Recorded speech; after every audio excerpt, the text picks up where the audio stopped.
Hello guys, അസ്സാം വലൈക്കും. Welcome back to my channel cooking my dreams. അപ്പോൾ റംസാൻ്റെ നോമ്പ് തുടങ്ങിയിട്ട് ഇതുവരേക്കും പ്രിപ്പയർ ചെയ്യാത്ത ഒരു സാധനമാണ് ചിക്കൻ ഗ്രില്ലും പൊറോട്ടയും. അപ്പം ഇന്ന് സൺഡേ ആയിട്ട് ചിക്കൻ ഗ്രില്ലും പൊറോട്ടയും പ്രിപ്പയർ ചെയ്യാമെന്ന് കരുതി. അപ്പോൾ ചിക്കൻ ഗ്രില്ലിൻ്റെ മസാലക്കൂട്ട് പ്രിപ്പയർ ചെയ്യാൻ വേണ്ടി ഒരു പാത്രത്തിലേക്ക് 1 ടീസ്പൂൺ മഞ്ഞൾപ്പൊടി, 2 ടീസ്പൂൺ മുളക് പൊടി, ഇഞ്ചി വെളുത്തുള്ളി പേസ്റ്റ്, പാകത്തിന് ഉപ്പ്, അര നാരങ്ങാമുറി പിഴിഞ്ഞൊഴിച്ചത്, 1 ടേബിൾ സ്പൂൺ കട്ടത്തൈര്, 1 tablespoon red chilli sauce, പിന്നെ ഈ എരിവെല്ലാം ഒന്ന് ന്യൂട്രലൈസ് ചെയ്യാൻ വേണ്ടി 1 ടീസ്പൂൺ തേനും പിന്നെ അല്പം കറിവേപ്പിലപ്പൊടിയും കൂടെ ഇട്ട് കൊടുത്ത് നന്നായിട്ടൊന്ന് മിക്സ് ചെയ്ത ശേഷം നമ്മൾ കഴുകി വൃത്തിയാക്കി വെച്ചിരിക്കുന്ന ചിക്കൻ പീസസ് ഈ മസാലക്കൂട്ടിലേക്ക് ഇട്ട് കൊടുത്ത് തിരിച്ചും മറിച്ചും എല്ലാ ഭാഗത്തും നന്നായിട്ട് പുരട്ടിയെടുക്കുക. പിന്നെ എത്രത്തോളം നിങ്ങൾക്ക് മാരിനേറ്റ് ചെയ്യാൻ പറ്റുമോ അത്രത്തോളം നേരം മാരിനേറ്റ് ചെയ്താൽ കുറച്ചും കൂടി ടേസ്റ്റ് കാണും. പിന്നെ ഒരല്പം എണ്ണ കൂടി ഒഴിച്ചു കൊടുക്കുക കൂട്ടിലേക്ക്. ചിക്കൻ പീസസ് ഒന്ന് വരഞ്ഞു കൊടുക്കാൻ മറക്കല്ലേ.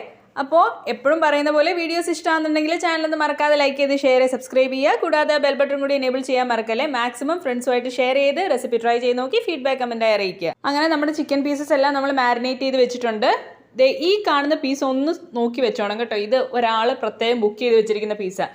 ഇനി ഒരു നോൺ സ്റ്റിക്ക് പാനിലേക്ക് നമ്മൾ എണ്ണ ഒഴിച്ചു കൊടുത്ത് ഈ മാരിനേറ്റ് ചെയ്ത് വെച്ച ചിക്കൻ പീസസ് ഇട്ട് അപ്പുറവും ഇപ്പുറവും വേവുന്നവരേക്കും നല്ല രീതിയിൽ ലോ ഫ്ലെയിമിലിട്ട് ഒന്ന് ഫ്രൈ ചെയ്തെടുക്കുക. ചാനൽ തുടങ്ങിയപ്പോൾ തൊട്ട് തന്നെ ഷോർട്സ് ഇടുന്നതുകൊണ്ട് ഞാൻ വീഡിയോസ് ഇട്ട് കഴിഞ്ഞാൽ അങ്ങനെ എനിക്ക് വ്യൂസ് കിട്ടാറില്ല. പിന്നെ അൽഹംദുലില്ലാ എന്തായാലും ഷോർട്സിന് ഇപ്പം 3 മിനിറ്റ് വരെ സമയം പറഞ്ഞതുകൊണ്ട് അത്യാവശ്യം വലിയ കണ്ടന്റ് ഒക്കെ എടുക്കുമ്പോൾ എനിക്ക് ഷോർട്സ് ആയിട്ട് ഇടാൻ പറ്റുന്നുണ്ട്. നമ്മൾ ഈ സ്ഥിരം 1 മിനിറ്റ് ഷോർട്സിന് വേണ്ടി വളവള സംസാരിച്ച് ശ്വാസം പോലും എടുക്കാതെ വോയിസ് കൊടുക്കുന്നതുകൊണ്ട് ഈ 3 മിനിറ്റ് ഒക്കെ വന്നു കഴിയുമ്പോൾ എന്ത് സംസാരിക്കണം ഏത് സംസാരിക്കണം എന്നൊരു പിടുത്തം ഇല്ലാണ്ട് വരും കേട്ടോ. ഇത് നമ്മുടെ ചിക്കൻ്റെ ബ്രസ്റ്റ് പീസ് ആണ് കേട്ടോ. ഹാർട്ട് ഷേപ്പിലൊന്ന് കട്ട് ചെയ്തെടുത്താണ്. നമുക്ക് സൈഡായിട്ടുള്ള പൊറോട്ട പരിപാടിയിലോട്ട് നീങ്ങിയാലോ. പൊറോട്ട കുഴക്കുന്ന കാര്യത്തിൽ ഉമ്മച്ചിയാണ് കേട്ടോ എക്സ്പേർട്ട്. ഞാൻ എത്ര കുഴച്ചാലും ഇത്ര അയവ് കിട്ടാറില്ല. പൊറോട്ട എല്ലാവർക്കും ഉണ്ടാക്കാൻ അറിയാവുന്നതുകൊണ്ട് തന്നെ അതിന്റെ മാവിന്റെ കൂട്ടൊന്നും ഞാൻ ഇതിനകത്ത് കാണിച്ചിട്ടില്ല. ചുറ്റിട്ട് വെച്ച പൊറോട്ടയുടെ മാവ് എടുത്ത് നമ്മൾ പരുത്തി തവായിൽ അപ്പുറം ഇപ്പുറം ഇട്ട് നന്നായിട്ട് നെയ്യൊക്കെ ഇട്ട് കൊടുത്ത് ചുട്ടെടുക്കുകയാണ് ചെയ്യുന്നത്. ഈ പൊറോട്ടയുടെ റെസിപ്പി നിങ്ങൾക്ക് ആർക്കെങ്കിലും വേണമെന്നുണ്ടെങ്കിൽ ഒന്ന് കമന്റ് ചെയ്ത് കഴിഞ്ഞാൽ അതിന്റെ വീഡിയോ അപ്ലോഡ് ചെയ്യാം കേട്ടോ. ഇനി ചുട്ട പൊറോട്ട നന്നായിട്ട് നടിച്ചു കൂട്ടിയെടുത്ത് ഇതിലൊക്കെ വിട്ട് വരുന്ന പാകമായി കഴിഞ്ഞ് കഴിയുമ്പോൾ നമ്മുടെ പൊറോട്ട റെഡിയായി. അങ്ങനെ പൊറോട്ടയും നമ്മുടെ ചിക്കൻ ഗ്രില്ലും